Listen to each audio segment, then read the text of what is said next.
Anak cucunya ketika beliau masih hidup itu ya, meninggal usia 105, punya rumah luas luar biasa. Ini keberkahan doa Nabi SAW. Nah, Anas bin Malik itu cerita, saya 10 tahun di rumah Nabi itu belum pernah oleh Nabi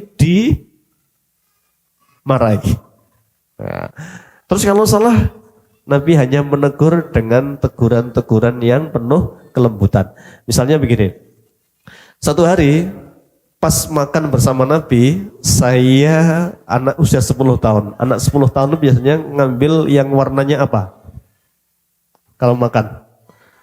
Pokoknya yang disenengi ya, dia ngambil yang paling jauh. Nah, ini ada meja makan, ya lauknya macam-macam, dia ngambil yang paling jauh. Sudah jauh, ngambil dengan tangan kirinya. Kemudian ya mau dimasukkan tanpa ngomong Bismillah. Tangannya ditamplek dengan lembut oleh Nabi. Nah, khud ma fi yaminika, ambil yang terdekat darimu, ambil dengan tangan kananmu dan makan, ucapkan Bismillah. Selesai, tidak dengan kalimat kasar, tidak dengan kalimat merendahkan, tapi cukup memberi nasihat dan langsung dipraktekkan. Dan itu Anas bin Malik cerita, itu yang tidak bisa saya lupakan. Sampai akhirnya ada ulama yang membahas tentang manajemen meja makan. Ternyata nasihat, terutama anak laki-laki, ini ibu-ibu ya, bapak-bapak, anak laki-laki itu tidak mempan dinasihati dalam kondisi lapar. Jadi nek putra jenengan baru pulang sekolah, pas ngeleh dikandani nggak bakal masuk. Ya, anak laki-laki itu harus apa? Kenyang dulu lah, baru warek lagi dikandani, Pak. Itu gitu ya, Pak. Nah, ini ilmunya ya. Nah, ini pakar-pakar peneliti kayak Bu Aisyah Dahlan juga pernah ngomong begitu. Anak laki-laki itu nggak bisa. Maka benar, logistik mempengaruhi logika. Ya. Nah, maka bapak-bapak itu juga sama. Kalau perutnya lapar jangan diajak rapat ya. Malah padu trok itu. Ya, warek dulu baru idenya keluar itu ya. Ini rumus ya anak-anak laki-laki itu ya. Maka Rasulullah juga begitu ya, dengan bahasa yang lembut. Kelembutan ini juga yang membuat semua sahabat merasa paling istimewa. Jangan tahu, setiap anak kecil di zaman Nabi, dia bangga ketika ketemu teman-temannya, ngakunya begini, aku adalah anak yang paling disayang oleh Rasulullah. Jadi ada ribuan anak tuh ngomongnya sama, enggak bukan kamu, aku ya, enggak bukan kamu, aku. Kenapa? Semua anak spesial di mata Rasulullah, Masya Allah itu. Semua ngaku, aku yang paling dicintai itu. Jadi kalau ada anak-anak kok dengan gurunya atau dengan orang tuanya ngaku, ayah paling sayang sama aku, enggak sama aku, itu berarti ayah yang hebat. Karena di mata anak-anak benar-benar hadir sebagai ayah yang penuh kasih sayang. Nah, ini ternyata modal pertama apa? Kaulan layinan, bukan ayah yang emosional, bukan ayah yang gampang marah. Nah, ini memang marah itu cenderung karakter atau kebiasaan. Apa sih bedanya? Watak atau bukan? Suka marah itu, Pak. Watak kah? Yen watak iso ditambani mboten, Bu? Enggak bisa. Wis watake bojoku yang ngono kuwi, Pak, gitu. Angel gitu ya. Enggak ya. Jadi enggak ada yang enggak bisa disembuhkan. Apa sih bedanya watak dengan watuk? Nek jare wong Jawa, yen watuk gampang ditambani, yen watak angel ditambani. Ini enggak benar ya. Watak bisa ditambani dengan cara apa? Dilatih. Maka Nabi SAW ngelatih. Satu hari ada yang bertanya ke Rasulullah, ya Rasulullah, ya, ausini, tolong saya diberi nasihat. Nabi hanya ngomong satu saja, karena melihat bapak ini emosinan. Nabi hanya ngomong la tagdob, jangan mudah marah. Dia rumongso belum dinasehati Pak, datang lagi ke Rasulullah, ya Rasulullah, ausini saya itu butuh nasihat. Nggih Pak, la takdob, jangan mudah marah. Nah, lah bapak ini kan rumongso, boten saged niki carane pun watakul ndak. Ya, kamu kalau marah dalam keadaan berdiri segera duduk. Ya, agar marahmu reda. Kalau duduk masih berdiri maka berbaring. Nah, nek berbaring masih emosi, apa Pak? Turu. Wudu ya, ambil air ya suci karena marah itu dari setan itu dari api, padamnya dengan air. Nah, itu nggak mungkin tidak bisa diobati, bisa. Semua butuh tarbiyah. Apa tarbiyah? Latihan. Memang nggak gampang. Ya. Dan memang dalam rumah tangga itu ada dua yang harusnya berperan. Yang satu ketika yang satu ngegas, yang satu ngerem. Nah, malah ngegas kabeh apa? Bablas. Wes disenani ibu, ditambahi bapak. Tapi pastikan jangan pernah merendahkan pasangan kita di hadapan anak-anak. Itu nanti fatal. Ya, bapak bela anak atau bundanya bela anaknya padahal salah, itu nanti akan jadi presiden buruk bagi berikutnya. Anak nanti mesti akan cari pembenaran dari salah satu kedua orang tuanya. Nah, ini pentingnya komunikasi antara kedua orang tua. Kembali ke tadi, kaulan layinan, pentingnya ngomong yang halus, yang kalem. Dalam sebuah ayat Allah juga mengingatkan kunci sukses Nabi disukai banyak orang itu satu, fabima rahmatin minallahi lintalahum. Ya. Karena rahmat Tuhanmu lah Muhammad, tanah rahmat Allah lah kamu menjadi lembut hatinya. Jadi ternyata lembut itu anugerah. Maka memang ada orang itu yang Masya Allah sejak kecil itu memang bawaannya apa? Kalem. Ada ibu-ibu yang gak bisa marah? Coba wajahnya yang mana? Gak bisa marah. Saya gak bisa marah Ustadz itu. Ada? Atau yang gak bisa enggak marah? Ya. Ada orang-orang yang memang kalem lembut itu ada Pak. Nabi itu pernah ketemu, baru ngobrol sama orang sebentar aja Nabi sudah bisa nyimpulkan. Wah Pak, Masya Allah, panjenengan punya dua sifat utama. Dia malah nanya, apa ya Rasulullah? Ya, inna fika khoslatani. Yang pertama al-hilmu. Apa hilmu?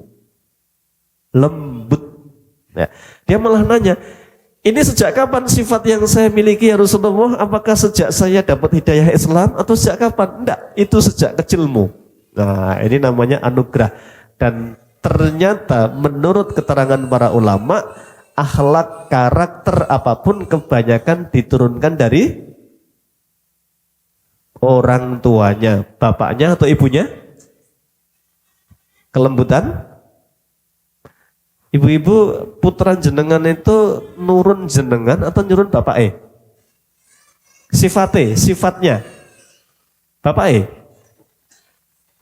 ngamuan mboten? Oh mboten ya. Sifat itu lebih diturunkan dominan dari ayah. Ya, Al-Qur'an bicara begitu tentang Nabi Ibrahim. Inna Ibrahim kana awwahun halim. Ibrahim itu sosok yang lembut. Ternyata benar, nanti Ismail juga basyarnahu bigulamin halim, tumbuh menjadi anak yang lembut. Nah, maka karena karakter itu sebenarnya bukan turunan sebenarnya, cuman anak sering melihat dan yang dilihat itu akhirnya ditiru. Sebenarnya itu. Anak ngerti gak sih cara marah yang benar? Dari mana dia tahu ngamuk itu? Hah? Dari seniornya lah sudah pasti gitu. Itu sudah pasti begitu. Tahu cara nendang pintu, itu mesti seniornya suka nendang pintu itu, nutup lawang kenceng-kenceng ya, nggak berkenan krompiang itu mesti seniornya begitu. Senior berarti siapa? Ya orang tua sudah pasti. Anak itu peniru yang ulung ya. Maka sebenarnya nggak ada penyakit keturunan itu, sebenarnya ya juga pola hidup saja. Ada enggak orang tua punya penyakit gula kemudian nurun ke anaknya? Sudah pasti. Itu sebenarnya karena gaya hidup, karena ayahnya sering minumnya harus manis, terus di rumah itu akhirnya anak harus manis. Orang tua nggak suka sayur, akhirnya anak nggak suka sayur. Orang tua sukanya di rumah nimbun apa di kulkasnya yang frozen food ya. Terus paling penak pokoknya, masak nggak repot, tinggal potong-potong, ngusreng ya, enak. Itu ya Bu, paling praktis kan. Nah, akhirnya nanti kalau anak gedenya suka itu bukan keturunan, itu karena kebiasaan yang diturunkan sehari-hari gitu. Sebenarnya begitu, ya maksud keturunan tadi. Kaulan layyina, nah bicara dengan yang lemah lembut kepada anak-anak. Termasuk kaulan layyinan itu adalah tidak mudah mengecap anak. Ingat. Ada banyak pelajaran dari satu surat yang disebut kisah terbaik. Surat apa? Nahnu nakussu alaika ahsanal qasasi. Surat Yusuf. Surat Yusuf itu surat yang Masya Allah ada ratusan hikmah pelajaran. Salah satu pelajaran yang terkait dengan pendidikan adalah kesabaran Nabi Yakub alaihi salam. Ini ayah yang sabar luar biasa. Satu hari beliau dianggap pilih kasih oleh anak-anaknya, sehingga anak-anaknya iri. Nah, ini juga ada pelajaran hikmah. Jangan tampakkan pilih kasih kita kepada salah seorang anak di hadapan anak yang lain, karena itu menyakitkan. 10 saudaranya Yusuf itu sakit hati karena mereka mengatakan inna abana lafi dhalalim mubin. Ayah ini pilih kasih. Ya, kita dianggap kayak nggak ada sama ayah perannya. Akhirnya sakit hati itu membutakan akal sehat. Langsung saudara-saudaranya rapat untuk apa? Nyinggirkan Nabi Yusuf. Apa ide pertama yang diucapkan? Uqtulu Yusufa. Apa? Yusuf kita bunuh saja.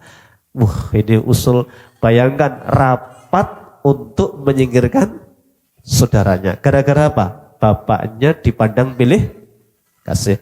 Hati-hati ibu-ibu nih, bapak-bapak kalau pilih kasih, bapak ibunya pergi, kakaknya kesempatan ngapain? Mumpung bunda nggak di rumah, adik tak gawe tangis gitu kan gitu. Itu bisa aja itu. Ya, kalau terjadi. Akhirnya ada yang kasihan, jangan dibunuhlah, kasihan. Kita buang saja target utama, yang penting Yusuf nggak di deket kita lagi, nggak di rumah ini lagi, buang gimana caranya. Akhirnya benar ide itu kemudian disampaikan kepada orang tuanya. Mereka alasannya apa? Pengen ngajak Yusuf jalan-jalan. Nah, ayahnya sudah ngomong, jangan jalan-jalan, jangan jauh-jauh, hutan itu masih banyak hewan buas, nanti adikmu diterikam serigala gimana? Oh, langsung ide itu malah muncul. Wah, berarti nanti ngomong saja sama bapak, Yusuf dimakan serigala gitu. Nah bener kan? Akhirnya main jauh, Yusuf dibuang ke sumur, sebelumnya kaosnya dicopot, kemudian menyembelih seekor kambing, kain kaosnya itu dilumuri darah kambing. Mereka pulang ke rumah sambil nangis. Waja'u abahum isya'ayyabkun. Begitu ayatnya. Mereka datang kepada ayahnya dalam keadaan menangis. Nah, ini yang dinamakan air mata buaya ya. Ya, dia nangis itu. Sambil nangis ngomong, ya abana, ayah kami, ya inna nastabiku wa tarakna Yusufa. Kami tadi main jauh banget, Yusuf ketinggal di belakang. Fa'akalahu dhi'bu. Yusuf diterkam serigala ya. Sampai koyak semua, ini tinggal sisa bajunya. Nah, bajunya itu dalam kondisi bajunya masih utuh. Tidak sobek sedikit pun, cuman berlumuran darah. Nabi Yakub ngerti anaknya bohong. Mungkin enggak dikoyak serigala bajunya enggak sobek, orangnya mati. Enggak mungkin secara logika. Tapi Nabi Yakub tidak pernah mengatakan bohong kalian. Ingat. Beliau hanya mengatakan fasobburun jamil wallahu, dan Allah mengetahui yang kalian lakukan.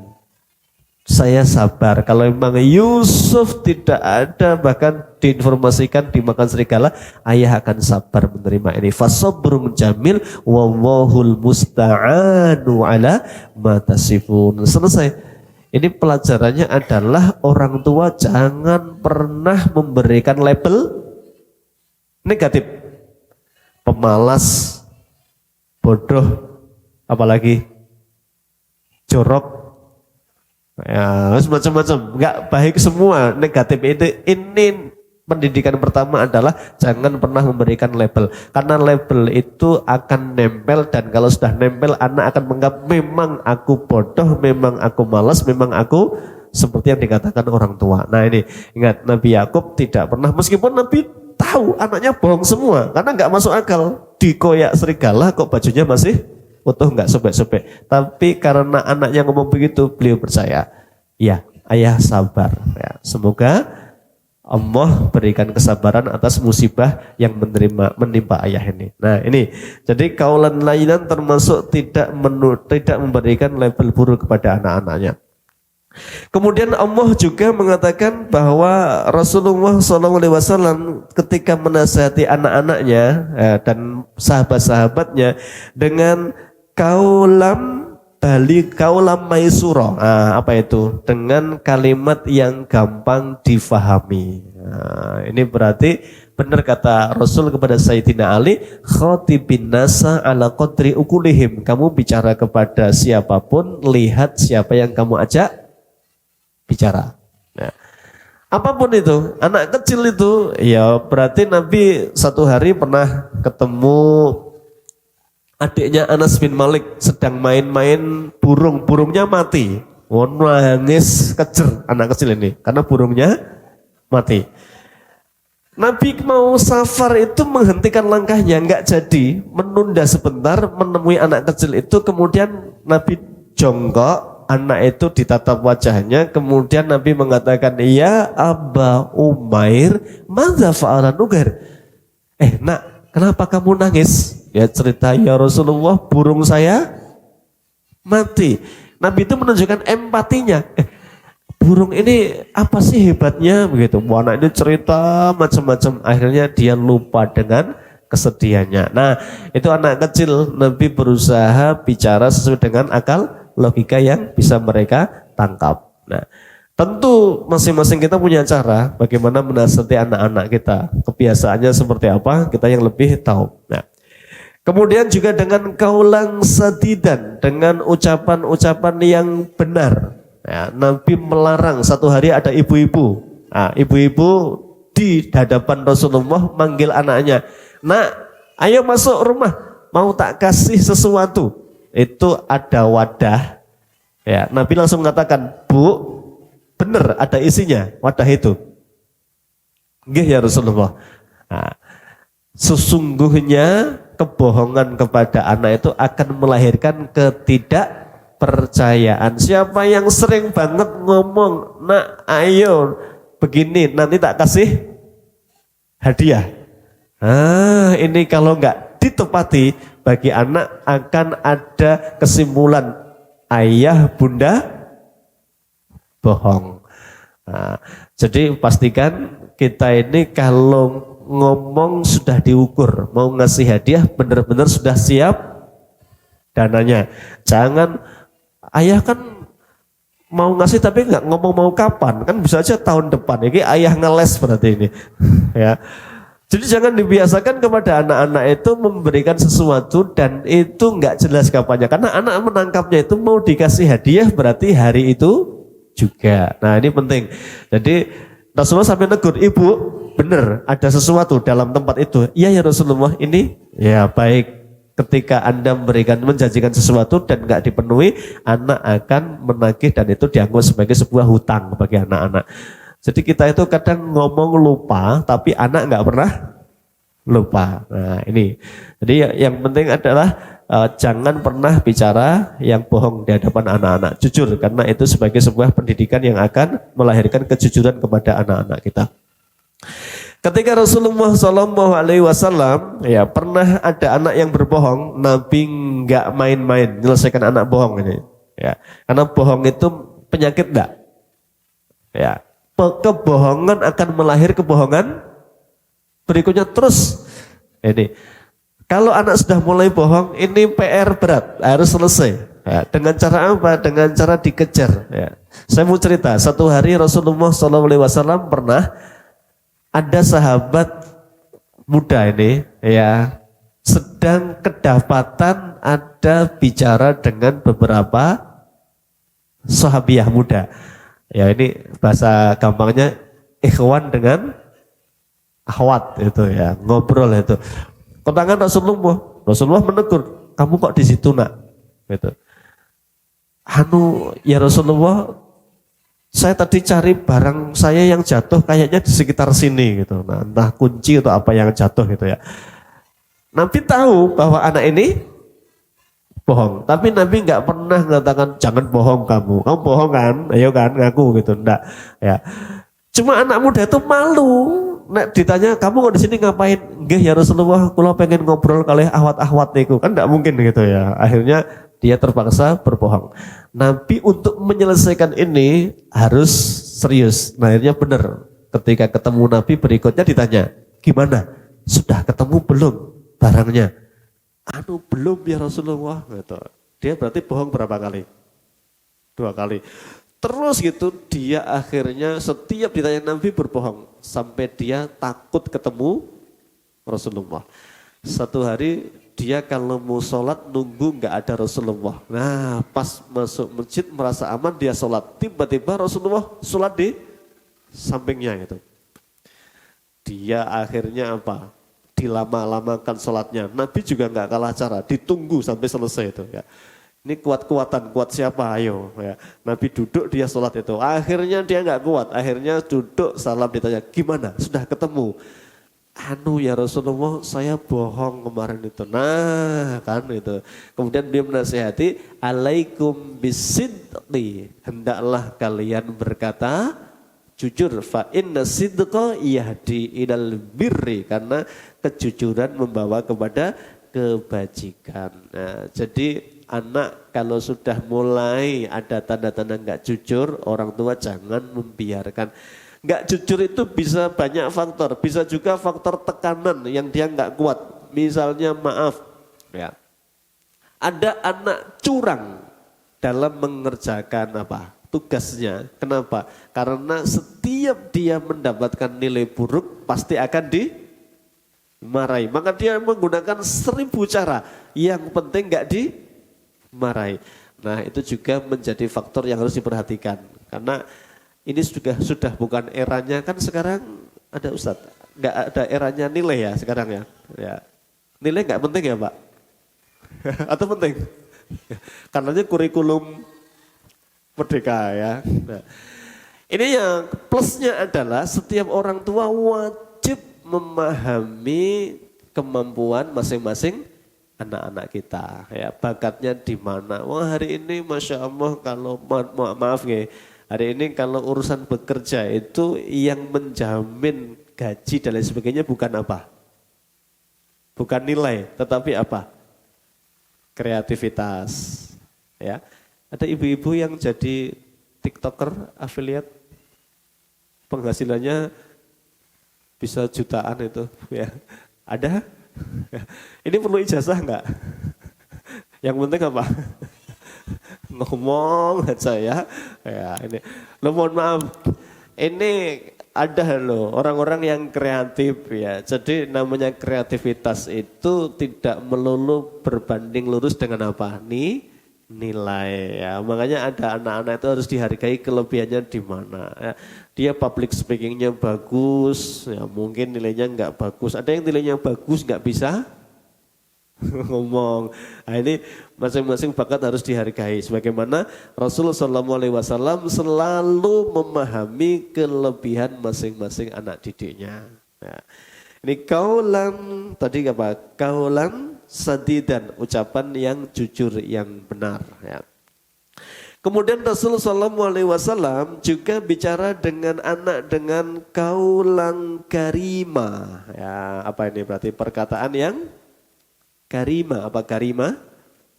Yang lembut. Ya. Wa qadha rabbuka alla ta'budu illa iyyah wa bil walidaini ihsana imma yablughanna indakal kibara ahaduhuma aw kilahuma fala taqul lahumā uffin wa la tanharhuma wa qul lahumā qawlan karima. Ini kalau ngomong menghargai orang lain. Ya, cara menghargai Nabi itu Masya Allah kalau bicara tidak pernah sambil lalu. Apalagi anak-anak kita hari ini ya diajak ngobrol, dinasihati orang tuanya malah sambil apa? Sambil main HP. Itu Pak. Ya.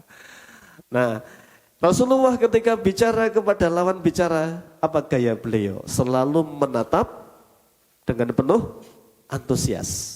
Ya, jadi Nabi itu kalau ada yang bicara selalu mendengar, gimana Pak? Kayak bahasa kita terjemahnya, gimana Ibu, ada yang bisa saya bantu? Ya, dengan seksama. Itu menunjukkan apa? Rasa hormat. Anak juga begitu, ketika sering ngajak bicara kepada kita, maka pastikan tidak ada kesibukan kita kecuali fokus mendengar keluhan anak-anak. Memang hari ini PR kita apa tantangannya? Ada keluarga yang nggak punya HP? Ada Bu? Nggak ada ya? HP itu penting atau penting banget? Ya, kembali ke tadi. Maka kebiasaan Nabi adalah bicara itu dengan fokus. Ya, dengan siapa lawan bicara Nabi selalu antusias, semua dianggap penting. Nah, maka tadi setiap anak kecil ketemu temannya dia akan wadul, akan bangga. Aku yang paling diperhatikan Rasulullah. Karena bagi Nabi semua anak istimewa, maka didengarkan dengan baik ketika berbicara. Nah, ini ternyata ada hikmah. Kenapa Allah menciptakan dua telinga dan satu mulut? Ternyata agar kita lebih sabar apa? Mendengar. Ya, daripada banyak bicara. Ternyata seni mendengar tuh gampang tuh susah. Ya. Orang pengennya didengar kan, tapi tidak sabar mendengar itu. Jadi seni bagaimana mendengar keluhan anak itu ternyata tidak gampang. Maka harus diupayakan terus bagaimana setiap keluhan anak itu harus antusias. Setiap anak mesti punya cerita istimewa. Apalagi baru sekolah hari pertama, wes jenengan kesel toh. Wabeh diceritake, terutama yang TK itu ya. Laporan tadi ustadzah memberi bintang 3, harusnya kan 5 ya Bun, kok cuma 3 gitu. Ustadzah pelit nggak Bun itu? Ya, enggak Nak gitu, kamu kurang semangat. Besok gambarnya yang bagus, bintangmu jadi 5. Setiap cerita itu bagi anak itu adalah dia sedang mengekspresikan kebahagiaannya dan tambah bahagia ketika kita mendengarkan dengan baik dan merespon dengan baik. Nah, ini ternyata butuh ilmu kemampuan mendengar.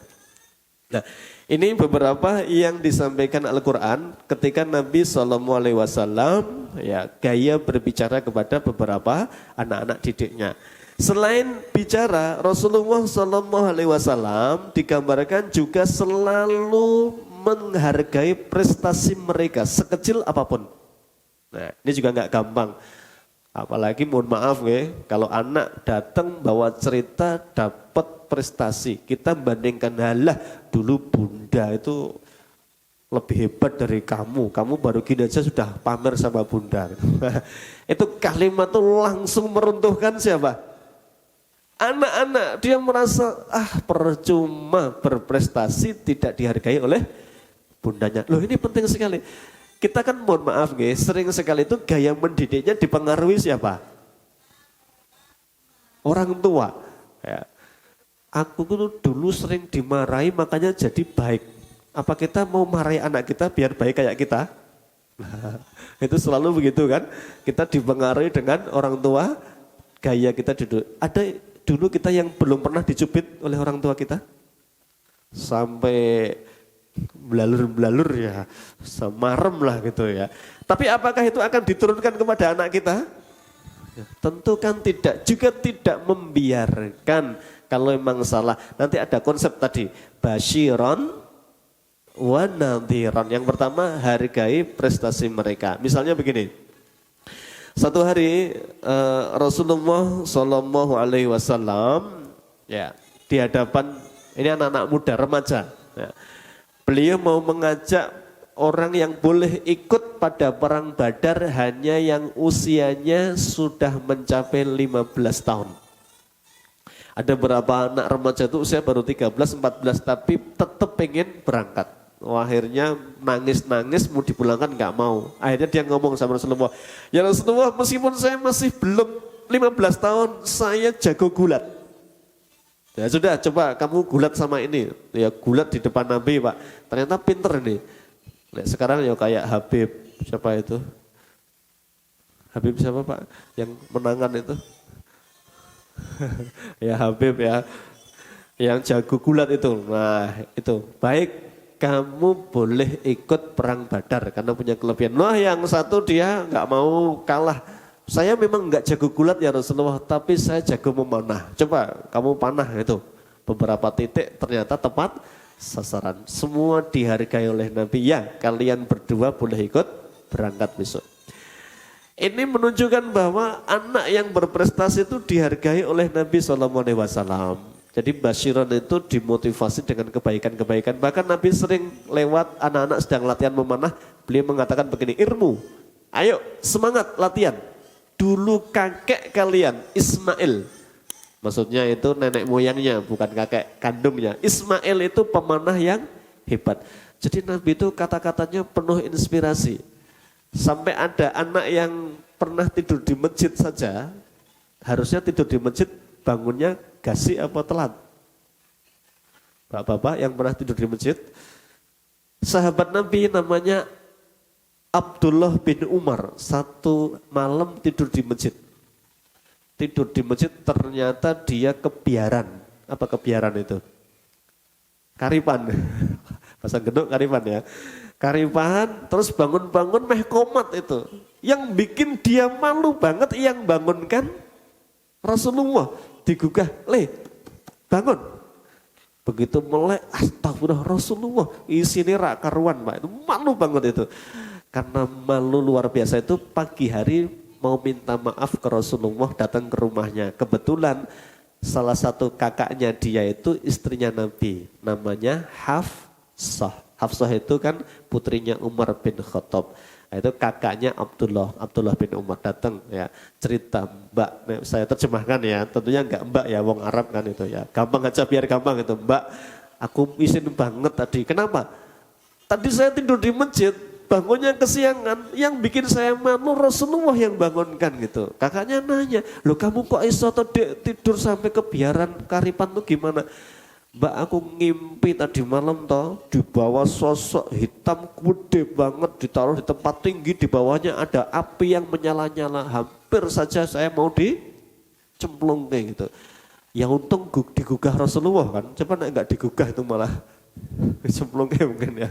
Nah, akhirnya Hafsah itu cerita ke Rasulullah, ya Rasulullah tadi Abdullah kesini, dia cerita malu kenapa tadi malam tidur karipan, bangunnya karipan, ternyata dia mimpi ada sosok hitam besar membawa dia pengen dicemplungkan ke dalam api yang menyala-nyala. Apa kata Rasulullah? Ya, sambil tersenyum Nabi hanya mengatakan begini, nikmar rajuli Abdullah idza qamal lail. Ya. Sebaik-baik anak muda itu adalah adikmu Abdullah bin Umar, andaikan kalau malam dia sholat tahajud. Ya. Ucapan itu disampaikan Hafsah kepada Rasulullah. Dik, sudah tak sampaikan tadi Rasulullah, komentarnya sebaik-baik pemuda adalah kamu andaikan mau sholat malam. Masya Allah, Abdullah cerita sejak Nabi mengatakan sebaik-baik pemuda adalah aku andaikan sholat malam, sampai aku meninggal belum pernah bolong sholat malam. Itu motivator yang handal luar biasa. Rasulullah itu kalimatnya memotivasi. Tidak kemudian malah responnya pancen adik mungkin diablek kok mau pindah turun tok neng masjid. Wah lah ini merendahkan kalimat-kalimat ini ya. Jadi kalimat itu positif semua dari Nabi itu. Sebaik-baik pemuda itu adikmu, andaikan kalau malam sholat tahajud. Nah, itu menginspirasi luar biasa. Itu contoh ibu-ibu ya. Jadi bapak-bapak ini pentingnya mengapresiasi anak-anak kita. Pasti anak-anak kita, saya juga punya beberapa anak, ada yang nek menghafal agak susah tapi hobinya masak. Wah, jeneng sejak usia mungkin kelas usia 8 tahun ya. Nyalakan kompor sudah berani nuangkan minyak, gorengi tempe, setiap pokoknya minta resep itu ya nek dituruti ngentek-ngentek duit ya. Ya, minta roti keju, roti macam-macam itu. Tapi itu kelebihan memang. Ya. Nek disuruh nyapu dia nggak mau, tapi nek dapur itu harus bersih kinclong gitu. Nah itu kelebihan mau kekurangan. Ya hobinya memang begitu ya, turuti saja selama tidak mengganggu kewajiban utamanya. Pasti punya macam-macam setiap anak kita dan jenengan sudah bisa memetakan pastinya. Itu yang pertama. Jadi menghargai takbiran wa du'a ya rabbi lakal kaunu yunadi waffiq man ja'aka yas'a